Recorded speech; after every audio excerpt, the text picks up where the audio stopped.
السلام علیکم ورحمۃ اللہ تعالی وبرکاتہ۔ دوستو، امید ہے آپ سب بخیر و عافیت ہوں گے۔ مولا تعالی ہم سب کو صحت و عافیت والی اور نیک والی زندگی عطا فرمائے۔ میرے دوستو، کہا جاتا ہے ہر درد کی دوا ہے صلی علی محمد، تعویذ ہر بلا ہے صلی علی محمد۔ میرے دوستو، درود پاک کے فضائل میں بہت ساری کتابیں لکھی گئی ہیں، جس میں یہ واقعہ نقل کیا گیا ہے کہ ایک شخص نے اپنے دوست کو 3000 دینار قرض میں دیا۔ جب وصولی کا وقت آیا تو اپنے دوست سے کہا، بھائی وقت آ گیا ہے کہ آپ میرا قرضہ واپس کریں۔ تو دوست نے کہا کہ بھائی میری حالت ابھی وہ نہیں ہے کہ آپ کا قرضہ واپس کر سکوں، کچھ مہلت دے دیں۔ اس نے مہلت مانگی، پھر وہ وقت آ گیا جو مہلت مانگی تھی اس نے واپس کرنے کا۔ جب وقت آیا تو دوست نے کہا کہ بھائی میرا قرضہ واپس کرو، تو نے مہلت مانگی تھی، وہ وقت بھی پورا ہو گیا۔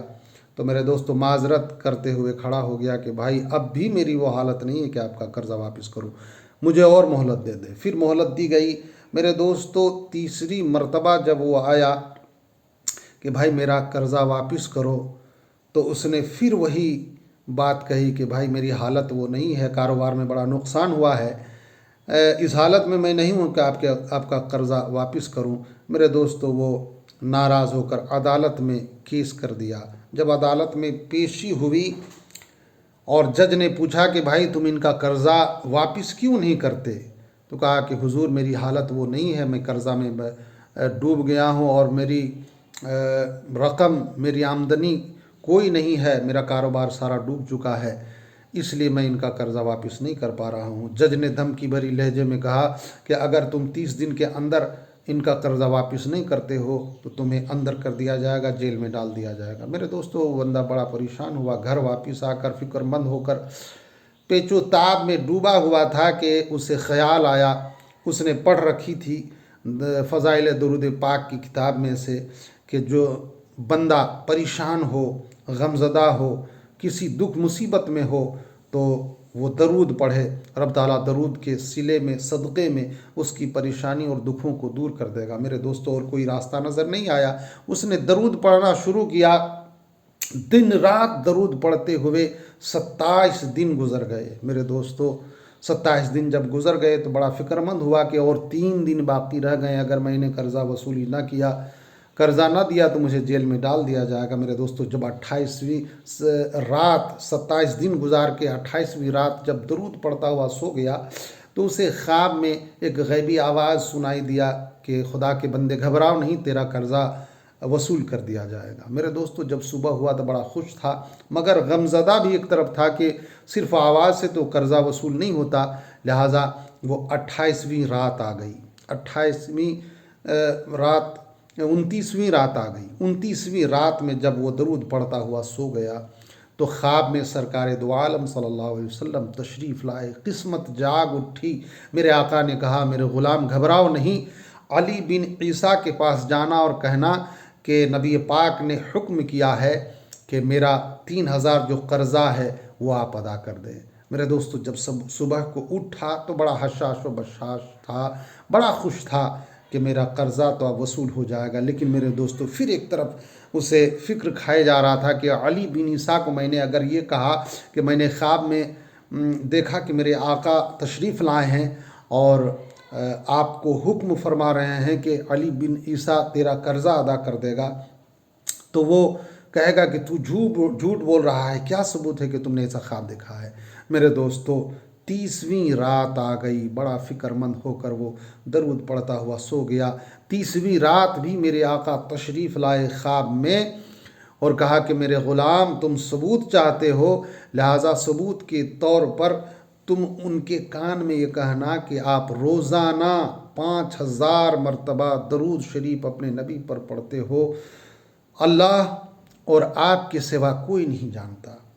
میرے دوستو، جب صبح ہوئی تو بڑا خوش تھا، وہ جھومتا ہوا علی بن عیسیٰ جو وقت کے پردھان منتری ہیں، میرے دوستو وزیر اعظم ہیں، ان کے پاس وہ گیا اور کہا کہ حضور آپ سے کچھ باتیں کہنی ہے۔ لہٰذا وزیر اعظم کہتے ہیں کہو کیا بات ہے؟ تو یہ سارا واقعہ سنایا کہ حضور خواب میں میرے آئے تھے اور میں 3000 دینار کا قرض دار ہوں، لہٰذا آپ انہیں قرض ادا کر دیں۔ میرے دوستو وہی سوال ہوا، علی بن عیسیٰ نے کہا کہ کیا ثبوت ہے کہ تم نے صحیح خواب دیکھا ہے اور یہ خواب تو بیان جو کر رہا یہ حقیقت ہے؟ میرے دوستو قریب ہو کر کہا کہ آپ روزانہ اپنے نبی پاک صلی اللہ علیہ وسلم پر 5000 مرتبہ بعد نماز فجر درود پڑھتے ہیں، یہ اللہ اور آپ کے سوا کوئی نہیں جانتا۔ میرے دوستو بڑا خوش ہوا کہ واقعی سچ تم خواب بیان کر رہے ہو، لہٰذا وہاں سے اٹھا، اندر گیا اور واپس آ کر اس کے ہاتھ میں 3000 دینار رقم رکھتے ہوئے کہا کہ اے خدا کے بندے، یہ 3000 دینار آپ جو نبی کا حکم لے کر میرے پاس آئے اس کے لیے یہ نبی کے حکم کی تعمیل کرتے ہوئے 3000 دینار لیں، اور 3000 دینار اور لیں جو آپ نے اتنی بڑی تکلیف اٹھا کر میرے گھر آ کر یہ بشارت سنائی۔ میرے دوستو 6000 دینار اس کے ہاتھ میں رکھ دیے، پھر اس نے 3000 دینار نکالے اور کہا کہ یہ 3000 دینار بھی آپ قبول کریں، اور یہ 3000 دینار اس لیے کہ آپ کوئی چھوٹا سا کاروبار کر لیں، اور ایک بات یاد رکھیں، جب بھی کبھی ضرورت ہو تو علی بن عیسیٰ کو یاد کرنا، خدا کی رحمت سے آپ کی ضرورتیں ہم پورا کرنے کی کوشش کریں گے، جب بھی کبھی ضرورت پیش آئے میرے پاس آپ آ جانا۔ میرے دوستو یہ رقم لے کر عدالت میں بندہ پہنچا۔ جب عدالت میں پہنچا تو لوگ سوچ رہے تھے کہ اب یہ تو جیل جائے گا کیونکہ اسے رقم ادا تو کرنی نہیں ہے، یہ تو غریب ہے۔ میرے دوستو لیکن برعکس ہوا، اس نے 3000 دینار جج کے ہاتھ میں رکھتے ہوئے کہا کہ حضور یہ میرا قرضہ ہے، آپ میرے دوست کو دے دیں۔ میرے دوستو جج نے کہا کہ بھائی تم تو کہتے تھے بڑا غریب ہوں، دن پر دن اور تاریخ پر تاریخ تم دے رہے تھے لیکن کبھی واپس نہیں کیا، اب یہ کہاں سے آ گئے 1 مہینے کے اندر؟ میرے دوستو وہ جھوم کر سارا واقعہ سنایا۔ جب واقعہ سنایا تو جج بھی بڑا خوش ہوا، مسرت میں جھومتا ہوا اٹھا اپنی کرسی سے، چونکہ وہ بھی عاشق رسول تھا، اندر گیا، واپس آ کر 3000 دینار اس کے ہاتھ میں رکھتے ہوئے کہا کہ خدا کے بندے جب تم اتنے بڑے عاشق رسول ہو تو میں تیری طرف سے قرضہ ادا کرتا ہوں، یہ 3000 دینار لے اور اپنے دوست کو دے دے۔ یہ سارا واقعہ میرے دوستو اس کا دوست بھی دیکھ رہا تھا جس نے کیس کیا تھا۔ میرے دوستو جب یہ واقعہ اس نے سنا دیکھا تو دوڑ کر آیا اور جج کے قریب آ کر کہا کہ حضور جب یہ سارا معاملہ میرے سامنے گزر رہا ہے، میں دیکھ رہا ہوں اتنے بڑے عاشق رسول ہے میرا دوست، تو بھلا یہ کیسے ہو سکتا ہے کہ میں اپنے دوست سے قرضہ واپس لوں؟ میں قرضہ ہی معاف کر دیتا ہوں، آپ کے سامنے لائی یہ کاغذ میں سائن کر دوں گا کہ میں اپنے دوست کے تمام قرضے معاف کرتا ہوں۔ جب میرے دوست کو معاف کر دیا گیا تو جو جج نے 3000 دیے تھے تو کہا کہ حضور جب قرضہ معاف ہو گیا ہے تو یہ جو آپ نے دیا ہی واپس لے لیں۔ تو جج نے کہا کہ یہ کیسے ہو سکتا ہے کہ جو نبی کے نام سے رقم میں نکال چکا ہوں وہ واپس رکھ لوں؟ یہ تم ہی لے جاؤ۔ میرے دوستو بتاؤ، قرض تھا 3000 کا، اب اس کے ہاتھ میں 12000 دینار میرے دوستو موجود ہیں۔ یہ حشاش و بشاش خوش و خرم ہو کر گھر واپس ہو رہا ہے۔ میرے دوستو مفہوم تو ختم ہو گیا، باتیں ختم ہو گئی، لیکن ہمیں درس حاصل کرنی چاہیے۔ درود پاک کے فضائل و برکات کتنے ہیں میرے دوستو۔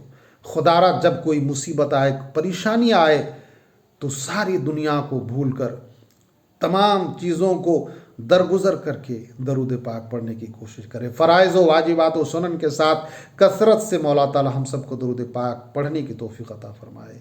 السلام علیکم ورحمۃ اللہ تعالی وبرکاتہ۔